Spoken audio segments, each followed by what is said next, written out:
guys, it's Benny. You ever had a father, grandfather who was really strong in your life? Somebody who could lift you up above their head with ease? Maybe it's a sports hero or a WWE star that you see slowly age and they no longer have those muscles they used to. We have all watched our childhood heroes age and turn into something that is, well, weaker and potentially embarrassing. Something that just happens as you get older as time takes its toll. Maybe your father or grandfather just ain't as strong as he used to be. That's just the reality of life when you hit 60, 70, 80, 90. That's just how it goes, right? Some people do decay physically and some people decay mentally. If you're a Hollywood actor or somebody in the entertainment industry, typically you decay both ways.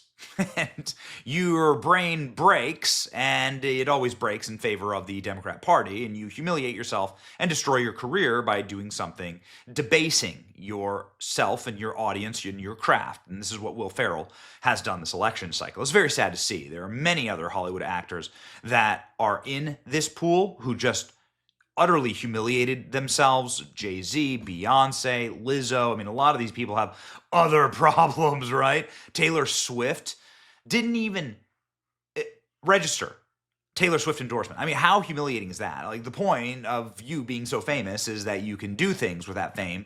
Taylor Swift, according to all available polling, hurt Kamala Harris in her endorsement of Kamala Harris. So this was a bad year for Hollywood. This is a year that Hollywood proved how toxic they are, how over people are with celebrity. And Will Ferrell coming in over the top to just make that point so perfectly. Here's Will Ferrell's closing message to voters. I assume hundreds or tens of millions of them at least are fans of Will Ferrell or his work. Will Ferrell, pretty funny guy. He's been in some pretty legendary comedy skits on SNL or in some movies you may or may not have liked. I'm a fan of Old School. I think that's a funny movie. But here's what it looks like when somebody just decides to break their brain and to atomize any goodwill that they have left. One person? No. Shut the up, Gary. Last time, only a few thousand votes kept Trump out of office. And this time, we will hold you personally responsible, Gary. Don't forget to vote, Gary.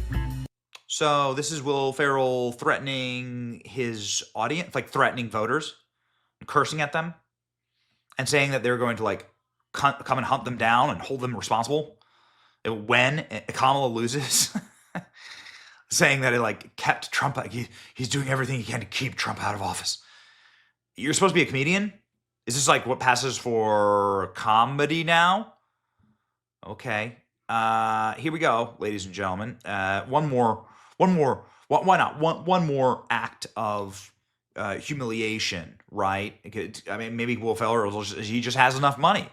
Or maybe he just decided that he needed to piss off everybody that made him tens of or hundreds of millions of dollars. I'm not sure. It's suicidal from a career perspective, but this is what Will Ferrell decided to do. Go run around the street and scream at people about having sex with Trump supporters. Yep, it's about as cringe as you can imagine. And we are out here today to represent a very important voting demographic, loud white men for Kamala Harris. So you ready, Will? Ah! Sir, we're loud white men for Kamala. Join the call. Join the call. Hell yeah, I'm in. Yeah, who are you voting for? Kamala Harris. Yes, exactly. Have you voted yet? Mail-in ballot. All right. Oh, mail-in ballot, bitch! Miss, for $1, would you have sex with a Trump voter? No. Thank you. Sir, we're loud white men for Kamala. Join the call. Yes. Yes. I support Kamala. Yes, that's not that loud, but louder? Oh, louder. Yes. I support Kamala. Louder! I support Kamala. Yeah! Miss, did you hear if Kamala wins, she's going to make Buddy the Elf Secretary of Christmas? That would be phenomenal. Would you have sex with a Trump voter? Ugh. Oh, okay, thank you. Sir, loud white men for Kamala. Join. So the point of this sketch is that Will Ferrell, with almost nobody recognizing him at all, goes and wanders the streets of Manhattan, which is, of course, the largest distilled population of broken brain, psyoped media orcs who will simply consume whatever drivel is spit out to them by culture. And they're going and talking to these beta simps like this guy and saying you should vote for Kamala Harris. This was the content. this was what they were doing. You know, not to toot our own horn here, but like on our show, we went to Fulton County, which is a place that's trying to put Trump in prison for the rest of his life and is filled with Democrats. And we were able to find a bunch of MAGA supporters. So if you were to, pull something like this off in, I don't know, Dallas, right? Or here in Florida, maybe it'd be impressive. But doing it in the streets of Manhattan is absurd, right? And also nobody recognizes Will Ferrell. I also think that a lot of these sketches are completely and totally contrived and fake, and that the two interviewers are not the actors here. Anyway, what's the point of all this? The point of all this is that Will Ferrell is sort of Buddy the Elf name dropped here with this lady. Buddy the Elf is a iconic character that Will Ferrell plays, and it is a Christmas classic. I think many would assume would put it in that category. And the reason why they would put it in that category is because the director, Jon Favreau, set out to make Buddy the Elf sort of the personification of the Christmas spirit, and to make, according to his own words, a literal Christmas classic that people can enjoy forever and ever. And my kids enjoy it, right? It's one of my wife's favorite movies. And it seems like Will Ferrell had one final act in the depressing year for him of 2024, which is to destroy one of his most beloved characters and do it like live on camera. So here we go.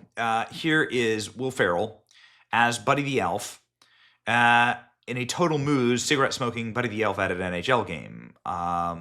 Here's Will Ferrell in his Buddy the Elf costume, clearly a cry for help. It's not how a normal person dresses. He's unshaven. He's drinking. And it's the middle of the day, and his hair's all a mess. And he's sitting here with his wife and his son, and he has a cigarette in his mouth. And this is clearly a cry for attention because, well, you're not allowed to smoke indoors in these arenas. He's in LA here. But he's deciding to show everyone how upset he is. The 57-year-old man-child star, dressed as one of his most famous characters in the games, in the stands for an LA Kings Philadelphia Flyers hockey game. Ferrell has yet to reveal why he dressed as the character, but here he is out screaming for attention. Once again, this is a wonderful Christmas movie. I think it's a totally okay, good Christmas movie. It's considered a classic by many people. I think it's reasonably entertaining. And at the very least, the people who made the movie were trying not to desecrate Christmas or trying not to openly and overtly insult people. They were actually trying to make a holiday classic. And so Will Ferrell, in his sort of reprising his iconic role here, to what? Embarrass him, like tell everyone F you. Like, and he does this right before Christmas. I look at the guy. He looks the guy's completely toasted. Look at this.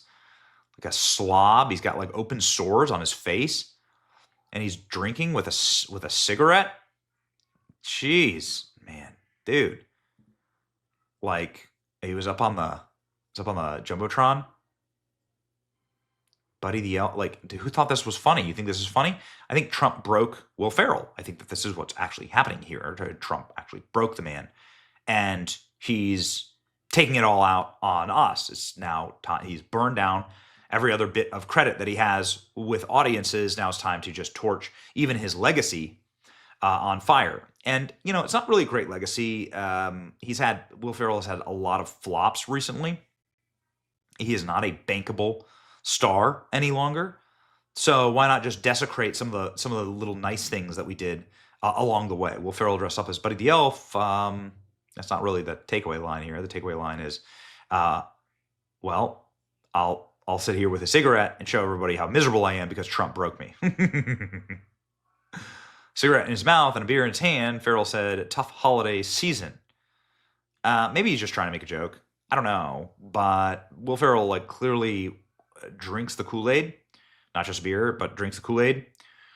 Some of Will Ferrell's latest projects, again, such high comedy here, is Will Ferrell, according to Netflix, Will Ferrell's close friend, has had a writer at SNL, Harper Steele, embark on a cross-country trip together after Harper comes out as a trans woman in a documentary film, Will and Harper, in select theaters. I wonder how much money this film made. So it's like Will crying with his friend. All right, that's it. It's like big political statement. So yeah, I mean, like fine, but not exactly like comedy, right? Like, and the entire film itself was panned, right, as trying to represent America as some type of like horrible, bigoted place. Which, I guess, ladies and gentlemen, the failures of his latest creative work and the failures of his political activism has led Will Ferrell to this, the desecration of his career, just like many other Hollywood actors. So what's the lesson here? The lesson here is stay in your effing lane, people. Like, this isn't hard. If you are a screechy, know-nothing Hollywood celebrity who's worth hundreds of millions of dollars, maybe you should just like thank God for your blessings in life, that you don't have to struggle, and stop trying to project your opinions on the rest of us. We know all of you were on Jeffrey Epstein's jet. We are done with the moral lecturing and preening, and we are sick of being told by people with no virtue that we need to listen to more virtue signaling. Yeah, enough, ladies and gentlemen. Go fund orphanages, go do charity work, and be thankful for the country that gave you so many incredible opportunities, and shut the F up about politics. Go vote, right? Do whatever you want to do, but stop telling us what to do, right? Because you're literally just an actor. And, well, ladies and gentlemen, a washed up one at that. Trump broke Will Ferrell. Welcome to the new year. It's your boy Benny. Like, share, and subscribe. See ya.